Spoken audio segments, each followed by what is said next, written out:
Hi అండి, నమస్తే. Welcome back to VV kitchens. నేను మీ వర్ధిని విజయ్. ఈరోజు మన కిచెన్లో ఈ సీజన్లో ఎక్కువగా దొరికేటటువంటి మెంతెం కూరతో ప్రిపేర్ చేసే రెసిపీని చూపించబోతున్నానండి. అది మరేంటో కాదు, మేతి ఆలు కర్రీ. ఈ మేతి ఆలు టమాటో కర్రీని ప్రిపేర్ చేయడం కోసం టైం ఎక్కువగా పట్టదు. ఇంట్లో ఉన్న ఇంగ్రీడియంట్స్తోనే చాలా ఈజీగా, చాలా సింపుల్గా ప్రిపేర్ చేసేసుకోవచ్చు. ఈ మేతి ఆలు టమాటో కర్రీ అన్ని రకాల రోటీస్తో కానీ, చపాతీతో కానీ, అన్నంతో, ఇంకా జీరా రైస్తో కూడా బాగుంటుంది. దేంతో తిన్నా కూడా ఈ కూర టేస్ట్ మాత్రం అదిరిపోతుంది. రెగ్యులర్గా ప్రిపేర్ చేసే పొటాటో రెసిపీస్ కాకుండా ఇలా ఒకసారి డిఫరెంట్గా ట్రై చేసి చూడండి. టేస్ట్ మాత్రం సూపర్గా ఉంటుంది. మరి లేట్ చేయకుండా ఈ కర్రీని ప్రిపేర్ చేయడం కోసం ప్రాసెస్ స్టార్ట్ చేసేద్దాం.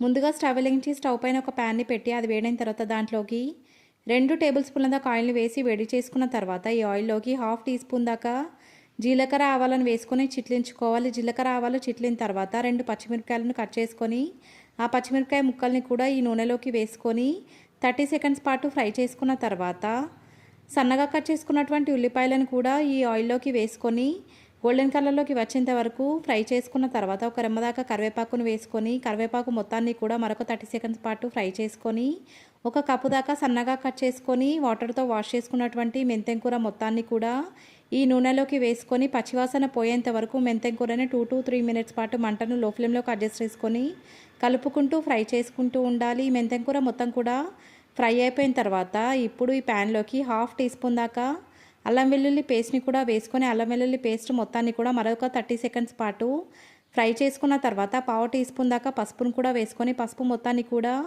ఈ మెంతెం కూర ఇంకా ఉల్లిపాయలతో పాటు కలిసేలాగా కలిపేసుకున్న తర్వాత మంటను లో ఫ్లేమ్లోకి అడ్జస్ట్ చేసుకొని మరొక నిమిషం పాటు ఆయిల్లో ఫ్రై అవ్వనివ్వాలి.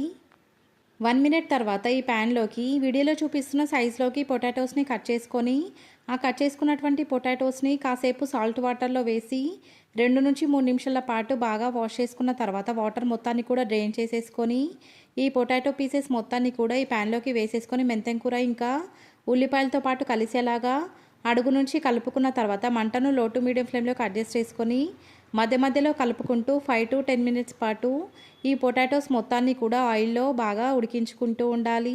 రుచికి తగినంత ఉప్పును కూడా వేసేసుకొని ఈ పొటాటోస్ని ఉడికించుకోవాలి. సాల్ట్ వేసుకొని ఉడికించుకోవడం వల్ల ఈ పొటాటోస్ చాలా తొందరగా మనకు కావాల్సినట్టుగా చాలా బాగా ఉడుకుతాయి. ఈ ప్యాన్ పైన మూత పెట్టి ఈ పొటాటోస్ మొత్తాన్ని కూడా మధ్య మధ్యలో కలుపుకుంటూ 5 నుంచి 10 నిమిషాల పాటు ఉడికించుకున్న తర్వాత ఈ బంగాళదుంపల్లోకి ఒక టేబుల్ స్పూన్ దాకా కారాన్ని వేసుకొని కారం మొత్తం కూడా ఈ బంగాళదుంప ముక్కలకి బాగా పట్టేలాగా అడుగు నుంచి కలుపుకున్న తర్వాత మంటను లో టు మీడియం ఫ్లేమ్లోకి అడ్జస్ట్ చేసుకొని మరొక 2 to 3 మినిట్స్ పాటు ఆయిల్లో ఈ బంగాళదుంప పీసెస్ మొత్తాన్ని కూడా ఉడికించుకుంటూ ఉండాలి.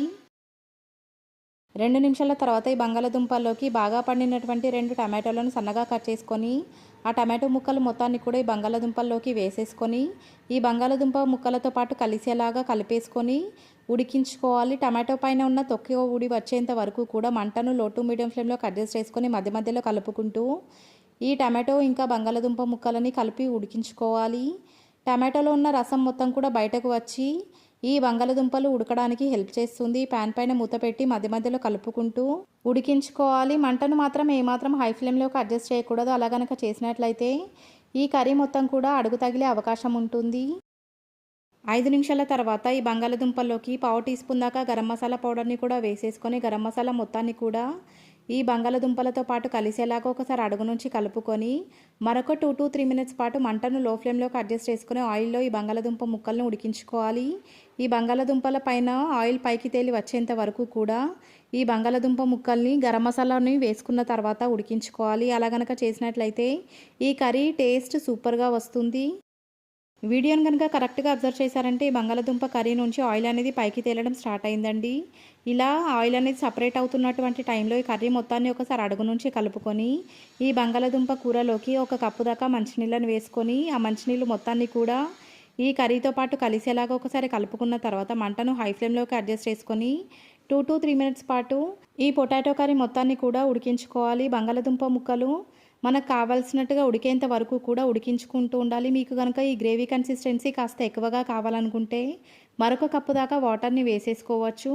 సెమీ గ్రేవీ కోసం నేను ఈ కర్రీని ప్రిపేర్ చేస్తున్నాను కాబట్టి నేను 1 కప్పు వాటర్ని మాత్రమే వేసుకుంటున్నాను. మనం వేసుకున్నటువంటి వాటర్ మొత్తం కూడా ఈ బంగాళదుంపలతో పాటు కలిసిపోయిన తర్వాత మంటను హై ఫ్లేమ్లోకి అడ్జస్ట్ చేసుకొని ప్యాన్ పైన మూత పెట్టి మరొక 5 నుంచి 10 నిమిషాల పాటు ఉడికించుకున్న తర్వాత ప్యాన్ పై నుండి మూత తీసి కర్రీ మొత్తాన్ని కూడా ఒకసారి అడుగు నుంచి కలుపుకున్న తర్వాత ఈ బంగాళదుంప ముక్కలు మనకు కావాల్సినట్టుగా ఉడికాయో లేదో ఒకసారి చెక్ చేసుకోవాలి.